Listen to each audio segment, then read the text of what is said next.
gahapon lang conduct ng ato ang autopsy examination sa ato ang Regional Crime Laboratory Office sa ato ang duha ka biktima. So this is the usa gini parte siya sa ato ang in-depth investigation nato para masusi nato, maibaw-an nato kung unsa gid ang nature and cause sa pagkamatay ani nga duha ka biktima nato.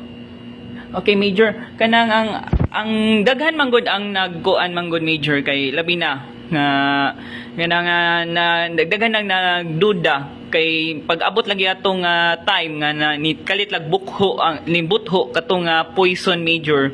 Kanang daghan nang nag-ingon nga nganong wala nakitaan sa police, Major. Pwede niya mahatagan nimo thoroughly check, assess and evaluate nato to katong area kung asa ang insidente o naitabo kung asa to nakita na nga to ang duha ka biktima. So mausa na nag-doubt ta kung anong after daw pagputol sa kahoy o kamuting kahoy ato ni Dorlin nakita to siya, pero usap po na siya part siya na sa ato ang gikandakan pa o investigation para mahibaw-an gid nato o makita gid nato kung unsay nahitabo ato kung nakita na lanay kung suicide.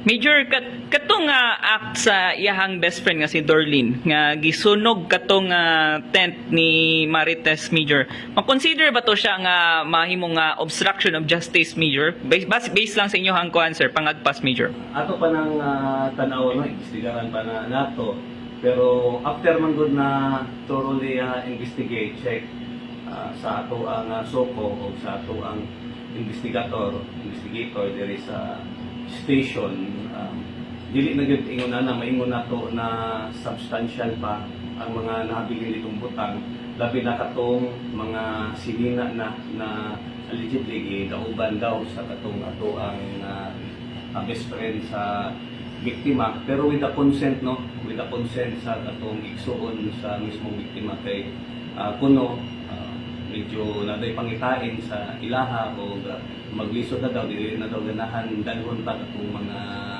sinina sa biktima sa ato ang igsuon sa biktima. So far, Major, unsa nay result ni ang nanabay result kining maong gipahigayon nga autopsy nining maong patayng lawas, Major? Gahapon na nato gipatandakan og autopsy examination sa ato ang Regional Crime Laboratory Office.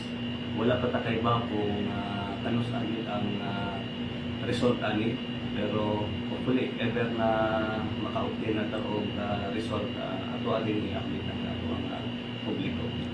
Okay, Major, message sa to ang publiko regarding nining maong nga case, Major, kay daghan manggod ang nagyapon sa state of kanang kalibog gihapon. Labi na nga daghan po nagduda pod sa labi na sa best friend kay siya po'y naka-discover nya, siya po'y ni kuan pod og sunog. So message lang nimo sa mga katawhan, Major. Sa ato ang kapulisan diri sa San Fernando Municipal Police Station, labi na under the leadership and supervision sa Provincial Director Police Colonel Atanasio, we will be conducting an in-depth investigation ani para makita ibawa na to o masusi na to kung unsa diya tinuod na pangita po. We will be gathering still mga information kung unsa pa ng mga necessary and relevant evidence para maibawan din nato kung unsa diya pangitabo aning incident diya. So hopefully na makahatag kita kung hustisya ang duha ka biktima.